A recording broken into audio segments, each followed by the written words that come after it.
Supposons que vous êtes un tireur d'élite. Votre observateur a repéré un ennemi insouciant à 1 km. Il est dans votre viseur, prêt à être abattu. Où viseriez-vous? Au torse ou directement à la tête?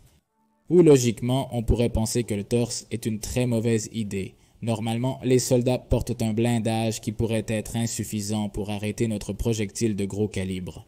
Le blindage pourrait largement réduire la force du projectile, donnant à notre ennemi de nombreuses chances de survivre. Logiquement, on chercherait à viser une zone où, à la réception du projectile, l'ennemi serait éliminé instantanément, comme la tête. Et c'est ainsi que ces situations sont généralement représentées au cinéma, où un tireur d'élite cherche toujours à atteindre la tête.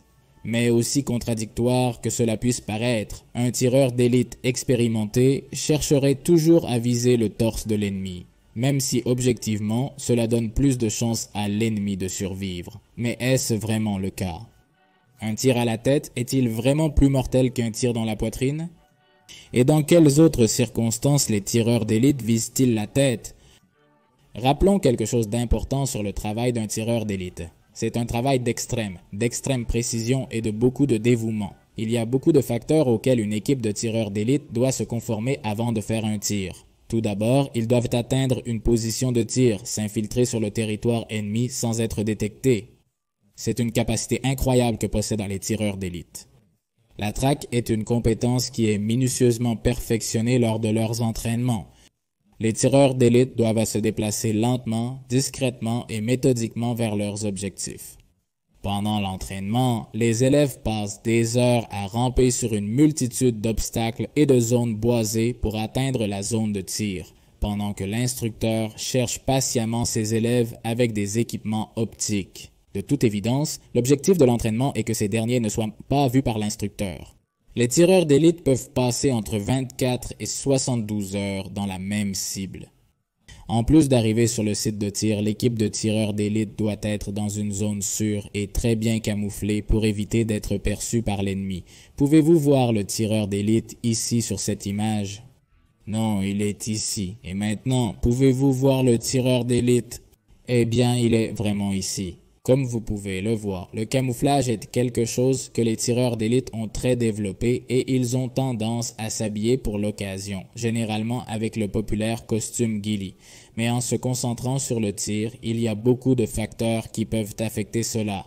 La gravité affecte grandement les projectiles dans l'air, provoquant une chute qui s'accentue avec la distance. L'effet Coriolis est l'un des problèmes qui affecte le plus le projectile, et c'est essentiellement l'effet de la rotation de la Terre sur le projectile, ce qui fait qu'il dévie de sa trajectoire prévue. Normalement, à 1000 mètres, les tireurs d'élite atteignent leur cible, évidemment si la cible et le temps sont favorables. Mais en cas d'échec, il n'est pas rare que les tireurs d'élite corrigent rapidement la trajectoire en tenant compte du premier tir pour atteindre la cible avant qu'elle ne s'échappe de la scène.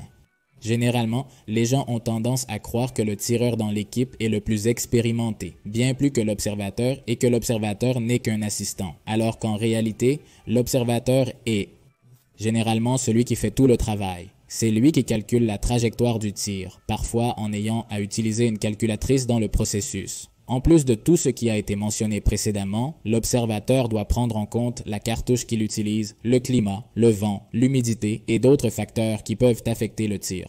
Le tireur reçoit principalement des indications de celui-ci. Aussi, lorsqu'il s'agit de tirer, vous devez considérer que votre corps en lui-même est très mauvais pour rester immobile. Tous les processus que votre corps fait pour vous maintenir en vie le déplacent au moins un peu. La respiration et même les battements du cœur sont vraiment préjudiciables aux tirs de précision. Les tireurs d'élite doivent contrôler leur respiration à tout moment pendant le tir. Chaque petit mouvement causé par la respiration fait bouger le fusil de manière considérable. Le tireur d'élite doit être très calme pour contrôler également ses battements de cœur. En ajout, dans une étude qu'ils ont réalisée avec un tireur d'élite expérimenté, ils ont mesuré la relation entre les battements du cœur et le tir du tireur d'élite et ont découvert que le tireur d'élite tirait juste entre les battements de son cœur. Imaginez le contrôle que ces personnes arrivent à avoir sur leur corps. Donc, en tenant compte de tous les facteurs qu'une équipe de tireurs d'élite doit considérer et en revenant à l'exemple du début de la vidéo, logiquement à 1000 mètres, c'est beaucoup plus probable de toucher la cible en visant le torse qu'en visant la tête. Les projectiles ont besoin de temps pour atteindre la cible. Par exemple, si vous tirez un M24 SWS à 1000 mètres de la cible, en tenant compte de sa vitesse de sortie d'environ 850 mètres par seconde, le projectile pourrait mettre environ 1,2 secondes pour atteindre la cible. Les têtes sont petites et comme toute extrémité, elles bougent beaucoup. En 1-2 secondes, la cible pourrait bouger sa tête, changeant de position et faisant rater le tir.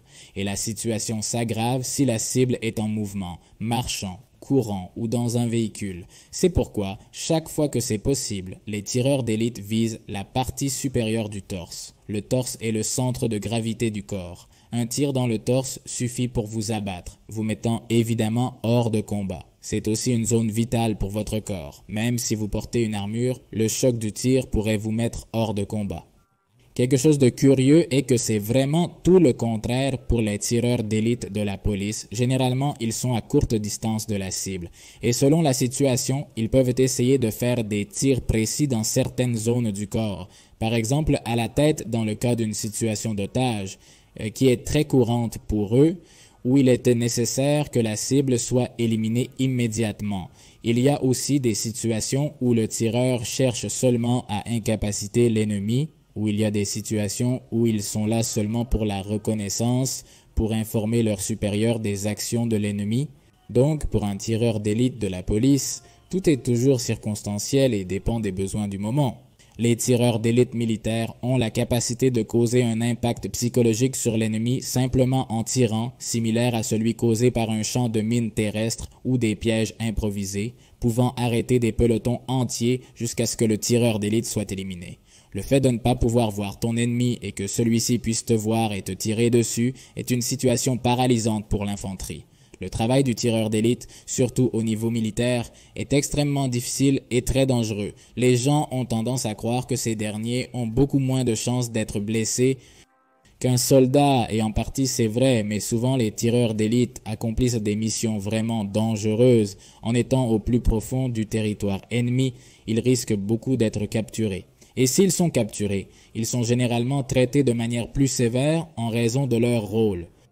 Les tireurs d'élite représentent moins de 0,5% du total des troupes de l'armée américaine. Ce sont des soldats d'élite qui reçoivent une formation plus spéciale que la moyenne. Ils sont donc des cibles de grande valeur. En conclusion, lorsque tu regardes un film sur les tireurs d'élite et que tu vois qu'ils tirent dans la tête de l'ennemi, tu pourras faire: dites à vos amis que c'est faux. Merci d'avoir vu cette vidéo du Guns Club. Abonnez-vous pour plus de tels contenus. À la prochaine.